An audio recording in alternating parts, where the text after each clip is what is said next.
What's up everybody, D-Man back. Welcome to a brand new video, and today we're going to be doing a special request from Patreon supporter Saturn Dusk, who asked that I compare and contrast 2007's Transformers with the first 3 episodes of Gen 1 Transformers More Than Meets the Eye. Which is why I'm not doing that today. That's not what we're doing. I'm not much of a Transformers guy. Leading up to the release of the newest Transformers movie, Transformers Rise of the Beasts, me and my buddies, we all got together and we watched every single live-action Transformers film. It was certainly an experience. And then we watched the film Rise of the Beasts, and I actually really loved it, and I was tweeting about how cool it was, and that's when Saturn Dusk went and did the craziest thing he could have done. The guy supported the most superest, bestest friend category on the Patreon, and okay, so here we are. I still am not over how crazy that is, but let's do it. So he asked that I compare and contrast the first 3 episodes of Transformers with the first movie, but the thing is, I've never watched the Transformers Gen 1 cartoon, so in order to fully dive into the comparison, I wanted to first take a look at those 3 episodes to find out where we stand on those 3 episodes before we move into the broader discussion. So Saturn Dusk, I'm gonna split this video into a few parts for you, and today we will be reviewing the first 3 episodes of Transformers Gen 1 More Than Meets the Eye. Autobots raise their battle to destroy the evil forces of the Decepticons. Full disclosure, I feel horrible right now. I'm feeling super under the weather, but I'm giving it my all because you deserve it. Like I said, I'm not really much of a Transformers guy at all, so it's certainly an interesting experience going into Transformers, a franchise that I'm kind of lukewarm on, and diving into the cartoon. I don't have the nostalgia connection to this cartoon as many people, and so we're going to be approaching this one from the outside. We start out in episode 1, More Than Meets the Eye, which by the way, epic title, I really like that. We start out in episode 1 with that whack theme song. It's so whack, but it's so iconic. If you don't know what I'm talking about, Charles Cornell has a great video on the Transformers theme song and just how crazy weird that theme song is. I really like it. It's kind of a heater. I'm into it. Also, I just gotta mention the very nostalgic art style to this show. As someone who didn't grow up with the Transformers, I'm surprised at how moving the art style still is for me. It's very dynamic for the time, and I think it's really cool. Also, Megatron turns into a gun. That's weird. Of all the things you could transform into, why a gun? Also, why Megatron? Megatron actually has like the worst transformation of all of the Transformers, and he's the leader of the Decepticons. You'd think if anything it'd be Starscream's the one who turns into the gun that Megatron would then use. It is so silly. I loved the intro of the episode. It's big Super Friends vibes. That's a show I watched a ton when I was younger, and I'm glad we have this little narration voiceover at the start because it completely sets the stage for the series, so there's no mistaking who is who and what the motivations are. Good way to just get it out of the way very simply. Also, narration's just kind of a staple for old cartoons like this, so I'm into it. The Decepticons have driven the Autobots to the verge of extinction in pursuit of total domination. They've also driven Cybertron, their planet, to the brink of collapse just by using up all its natural resources. Hey, that's what humans do. We're not so different, you and I, Megatron.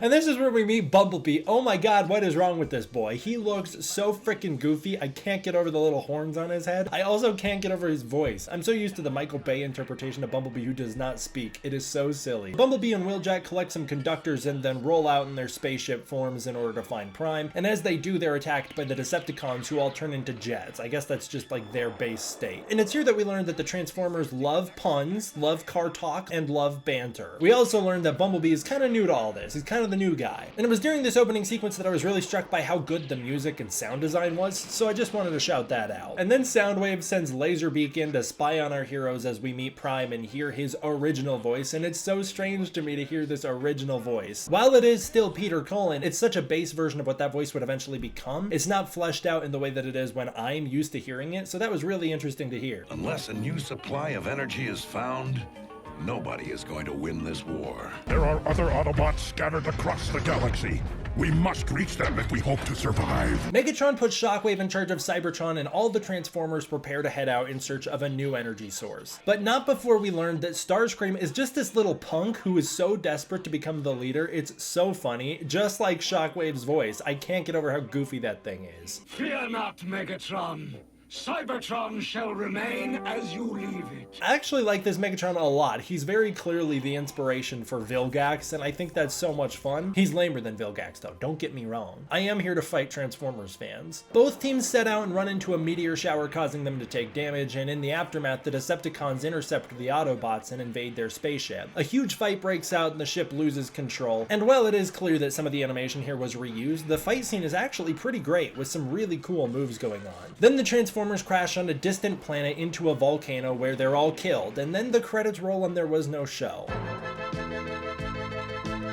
I guess we can just kill Transformers and revive them whenever, because 4 million years later, the volcano erupts and activates the spaceship, which repairs all the Decepticons. It uses data gathered from what is revealed to be Earth in order to repair them, and so they're repaired into these new military vehicles such as jets and whatnot. I don't know why that little thing scanning things doesn't just scan the one thing and then transform them all into that, but I guess it's so that we could have more things to sell toys with. It's also interesting to learn that the Transformers only have one thing they can transform into. They can't just scan something else and get a new form, so that's a key rule of this universe. We also learned that all the Transformers can fly, regardless of if they are something that would normally fly. They can just fly in their Transformers form. They all can. Starscream is also such a huge dope. The dude blasts the ship, causing it to revive Prime as a truck, which is awesome. It's so goofy that he is the reason this entire show happens, just because he was taking random shots at their ship. Why does Prime's truck bed just disappear up his ass when he transforms? Like, the entire back half of the dude just goes away. There's a lot of weird stuff going on in this show, like shrinking and growing and all sorts of weird stuff. Prime then thanks the ship and I guess we're on to the next scene now. Some of the scene transitions in this show are so freaking abrupt. It's almost as if they didn't know where they wanted the scene to end, so they just kind of cut it in the middle of a sentence. So Prime saves his friends and then sends Cliffjumper and Hound out to find out what's going on. And by the way, I'm not bothering to look up what the Transformers' actual names are. If I get the name wrong, that's for the better. Some of the Transformers names were really weird to try and figure out what they were saying. There's also so many of them. So many Transformers. They just keep appearing. The longer the episode goes on, the more you're like, okay, I think I got them all. And then more ones show up. But like I said, I'm here to pick fights with the Transformers fandom. So if I'm getting your names wrong, be mad. Starscream then continues to whine, which is all he's really good for, to rumble about how he wants to be the leader. And those little nerdy Decepticons won't back him up in a fight against Megatron. And their voices are so silly. The fact that this is the voices we've gone with, it's not intimidating at all. Neither is Starscream's design, which is so goofy. So the Decepticons are building a ship and they plan to return to their home, which is for the better, because although they say that they want to rob the entire planet of all its resources, they really don't. They just need a couple fuel tanks to go back home. Where in the interest of trying to minimize collateral damage, you'd think that's what the Autobots would want. They'd want them to go back to Cybertron where the war can continue the way that it always has been. I guess they just don't want the Decepticons to get back there because that means that they could take over Cybertron theoretically. After a failed snipe from Cliffjumper, the Decepticons learn that the Autobots are back and so the war is on. Then we see some crazy stuff, like how Reflector has 3 small Transformers who all transform into an even smaller single camera. That is the craziest thing that a Transformer could pick to transform into. A Polaroid camera? And then he prints the Polaroid out too. Like, is that still a part of him, or now is that separate? Has he officially shed that and gotten rid of it? What are the rules on that? Is that like his little poops or what? Like, how does that work? Jazz and Prime then organize a team to go after Megatron, and they roll. They don't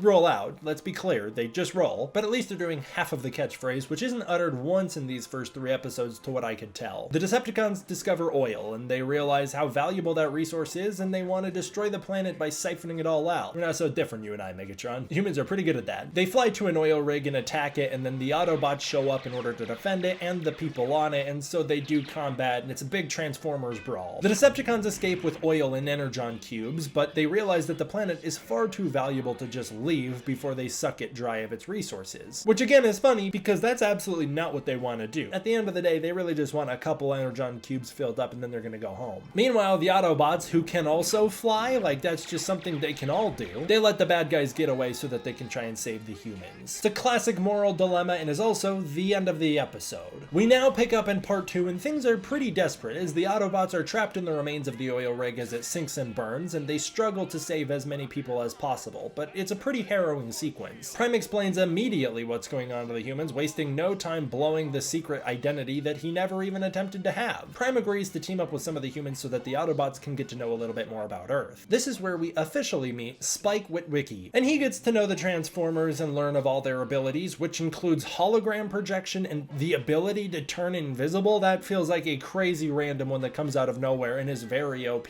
but okay, let's do it. Soundwave can also shrink down to the size of a cassette tape, and he uses that to sneak into the Autobot ship because Spike just kind of picks him up. How Spike can carry a giant Transformer now that it's the size of a cassette, I don't know. I guess it weighs as much as a cassette too. Again, how does that work? Don't question it. It's a cartoon. The Autobots capture Ravage, which is a panther-like Decepticon, and then they put him in a little cave, and Soundwave uses the narrator of the show in order to reveal the importance of Sherwood Dam. They plan to cause a massive wave there so that it can fuel their energon cubes, and so we're off. Rumble causes an earthquake and the Autobots respond, and the dam explodes and a huge wave goes crashing down a hill. My favorite scene in this episode is as Prowl's asking who's behind this, he's cut off by a blast that reveals the Decepticons, and then the battle is underway. It's just such an abrupt moment. I thought it was so funny. Ironhide, a van, teams up with Bumblebee, I think that's Bumblebee, and they blast a new river into the ground to save the village before it gets washed away. Meanwhile, a battle in the dam breaks out, and it's pretty exciting. Megatron thinks he's about to kill Prime, which I don't really understand. He's gonna try and drop him down a cliff, but like, Prime can fly, so either way, he's gonna be fine. It doesn't really matter though, because Starscream winds up blowing it again as he blows the whole dam up. Prime and Megatron then battle on top of the dam. It is so kick-ass. They fight with these energy weapons, and it's so sick. My favorite part's when Optimus calls Megatron a boomer only to get his ass wiped, and Spike battles Rumble and actually holds his own against him pretty well. Prime is then washed down the river while Spike saves Hound using his, I don't know, super strength or something? How did any of that make sense? He didn't get washed away with the current, he just was able to swim straight down and then lift an enormous rock? Good for you, man. The Autobots want to retreat, but Prime doesn't want to ignore the danger. He wants to conquer it. It's pretty epic. The Decepticons then realize they're only one energy source away from going back home, and so they go out in search of ruby crystals. But again, Starscream blows it by using a bunch of their fuel during tests, so now they need another energy source, and so they decide on rocket fuel. Spike somehow overhears this, and so they warn the Autobots. I'm not totally sure how that worked, and then the Decepticons transform the ruby crystals into energon. Meanwhile, Bumblebee, who is super freaking short in this show, and Sparkplug, that's the dude's name, Sparkplug Witwicky. That's his name. That's a human name, not a Transformer. They go into the mine in order to blow it up. The Decepticons intercept them and then beat them up a little bit. It's actually pretty brutal, and so Roller heads in order to save them, and I guess he's like Prime's little doggy guy. The mine explodes and crushes the Decepticons and blasts Prime off a cliff, and then the people get trapped inside the cave as well. That is where the episode ends, which leads us to part 3. So Prime's knocked out and the Autobots show up to help him. Roller shows up, he's fine. There's no word from the others though. Optimus really struggles to transform and slowly is able to do so, and I guess he's